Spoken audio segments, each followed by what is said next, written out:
ఇక ముక్కలేదు సుక్కలేదు ఎంపీ ఎన్నికల్లో కనిపించని దావతులు కులాలు వర్గాల వారిగా ఆత్మీయ సమ్మేళనాలు లేవు ఇంటింటి ప్రచారము లేదు సోషల్ మీడియానే అభ్యర్థులు పార్టీల ఫోకస్ సోషల్ జస్టిస్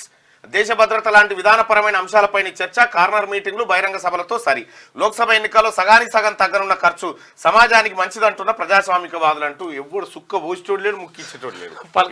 పలకరిస్తూనే లేడు ఆడకపోతుంటే ఓ సారు అంటుంటే మళ్ళొస్తాను కూడా పోతుంది నిజంగా సర్పంచ్ ఎన్నికల్లో ఎంతైతే హడాబిడి ఎంత ఆగమాగం ఉంటుందో ఓటు వాడు దుబాయ్లో ఉంటే బొంబాయిలో ఉంటే ఫోన్ చేసి పిలుచుకొని టికెట్లు పెట్టి కిరాయిలు ఇచ్చి వేసుకుంటారు కానీ ఎంపీ ఎన్నికలలో చిన్నగా ఉంటుంది ఆ ఎంపీ ఎన్నికలు ఈ ఎంపీ ఎన్నికలు 7 నియోజకవర్గాలు 7 అసెంబ్లీ నియోజకవర్గాలు ఎమ్మెల్యే అయితేనేమో 2 లక్షల ఓట్లు ఉంటాయి మా అంటే ఒక 7 మండలాలు లేదా 8 మండలాలు అంతే 7 మండలాలు 7 మండలాలు లేదా 8 మండలాలు ఉంటాయి ఎమ్మెల్యే 5 నుంచి 8 మండలాలు ఎంపీకి వచ్చేసరికి ఈ 7 అసెంబ్లీలు ఉంటాయి 7 అసెంబ్లీలు ఉంటాయి 7 ఏళ్ళు 49 అయితే అప్పుడు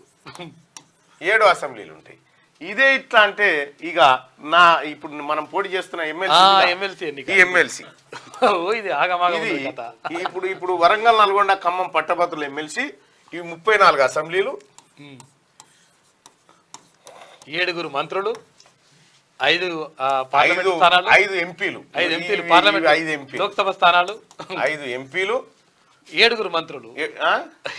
7 మంత్రులు ఈ పరిధిలో ఉంటారు ఈ 34 అంటే పావు తెలంగాణ జిల్లాలు కూడా పావు తెలంగాణ 12 జిల్లాలు 30% తెలంగాణ 30% తెలంగాణకు ఇవి ఒక ఎమ్మెల్సీ ఇగో ఈ ఎమ్మెల్సీ మనం పోటీ పడుతున్నటువంటి ఎమ్మెల్సీ సో పోయినసారి చాలా అయితే నేను పోయినసారి అంటే వట్టిగా ఆషామాషిగా రాలే ఈ వ్యవస్థ అంతా తిన్మార్మలన్న అప్పుడు ఎంత కష్టపడ్డాము ఎంత పేరు తీసుకురావడానికి మేము చేసిన కృషి ప్రజలందరూ ఇచ్చినటువంటి సహకారం ఉత్తది కాదు కాళ్ళు బలిగిపోయేటట్టు రక్తాలు గారుతుంటే కూడా వదలకుండా 1600 కిలోమీటర్లు రోజు 30 కిలోమీటర్ల నుంచి 40 కిలోమీటర్ల దాకా 35-40 కిలోమీటర్లు ఒక రోజు అదే ఊరు తొర్రూరు దగ్గర నుంచి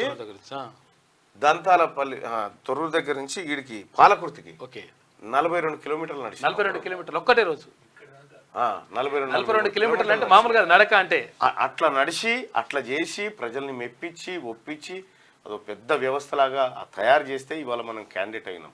ఈ 34 అసెంబ్లీ నియోజకవర్గాలంటే 34 మంది ఎమ్మెల్యేలు ఉంటారు ఈ 34 మందిలో ఇప్పుడు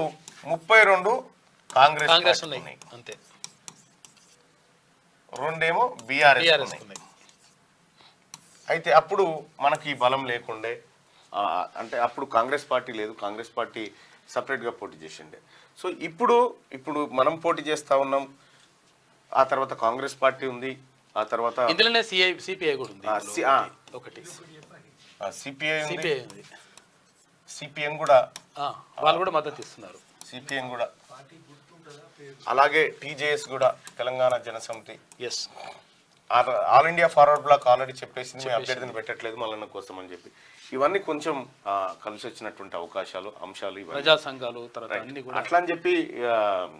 మేమేం డిలే చేస్తలేము నేను గత 6 నెలల నుంచి చేయాల్సినటువంటి వర్క్ అంతా చేస్తూనే ఉన్నాం ఇగో ఇట్లా ఉంటుంది అన్నట్టు ఎమ్మెల్యేకు 2 లక్షల ఓట్లుంటే ఇప్పుడు దీన్ని బట్టి చూస్తే దాదాపు ఇది ఎంతమంది జనాభా ఉంటుంది ఇందులో అంటే 34 అంటే 34 రోడ్లు దాదాపు 1 కోటి మంది జనాభా తెలంగాణలో 1/3 అన్నట్టుగా ఒక రకంగా అయితే ఇందులో పార్టీ సింబల్ ఉండదు ఇందులో ఈ ఎన్నికల్లో పార్టీ సింబల్ ఉండదు క్యాండిడేట్ పేరు ఉంటది పేరు మీదనే జరుగుతుంది అంతే తిన్మార్ మల్లన్న అని ఉంటది తిన్మార్ మల్లన్న అని ఫోటో కూడా ఉంటది ఫోటో పక్కకు గుర్తు 1 నెంబర్ వేసి వదిలేయాలి అంతే అంతే అదే విషయం ఏంటంటే ఒకసారి నా బ్యాలెట్ లో సీరియల్ నెంబర్ 39 ఆ 39 కూడా వెతుక్కొని వేసారు పబ్లిక్ వాళ్ళందరికి నిజంగా వాళ్ళ కాలు మొక్కిన రుణం తీరది రైట్ గా సుక్కలేదు ముక్కలేదు ఎవడిస్తాడు ఎందుకు ఇస్తాడు అభ్యర్థులకు కూడా అర్థమైపోయింది ఇచ్చేదేదో ఆఖరు ఒక్క రోజు ఏదో అది కూడా అప్పట్లెక్క 1000-2000 ఇయ్యరు ఒక్క 200-100 ఓటుకు ఇస్తే ఎక్కువ ఇక గంటే మీరు పెద్దగా ఆశలు పెట్టుకోకూరి రేపు వస్తాయి కొమ్మ కొట్టేస్తారు మంద ఇవన్నీ ఇక అంటే ఎన్నికలను కాస్ట్లీగా మార్చింది కేసీఆర్. ఎస్ అంత కాస్ట్లీ. నేను పోయినసారి పోటీ చేసినప్పుడు నిజంగా వాస్తవానికి కూడా ప్రజలారా ఆ రోజు ప్రజలందరూ కూడా తలా 5 రూపాయలు 10 రూపాయలు ఇస్తే నేను నడక చేసుకుంటూ పోతే ఆ రిజల్ట్ వచ్చింది. పల్లా రాజేశ్వర రెడ్డి 200 కోట్లు ఖర్చు పెట్టిండు. 200 కోట్లు ఖర్చు పెట్టిండు. 200 కోట్లు ఖర్చు పెట్టిండు. 17,000 దొంగ ఓట్లు కూడా క్రియేట్ చేశారు. లేకపోతే ఈ 200 కోట్లు ఖర్చు పెట్టినా ఉట్టిదే అవుతుండే. ఇన్ని కోట్లు ఖర్చు పెట్టిండు. మన కాడ పైసలు లేవు మనం ఖర్చు పెట్టడానికి. ఒకవేళ పైసలే ఖర్చు పెట్టాలంటే ఇది కాదు, ఈ ఎన్నికల్లో కాదు, పెట్టాల్సినటువంటి ఎన్నిక కాదు. ఇది పట్టభద్రులు మేధావుల ఎన్నిక కాబట్టి. ఇక ఎన్నికలంటేనే సుక్కా ముక్క పొద్దంతా ఇంటింటి ప్రచారాలు, పొద్దుగూకినాక మందు దావతులు, ఉదయం టిఫిన్లు, మధ్యాహ్నం చికెన్ రైసు, కుల మహిళ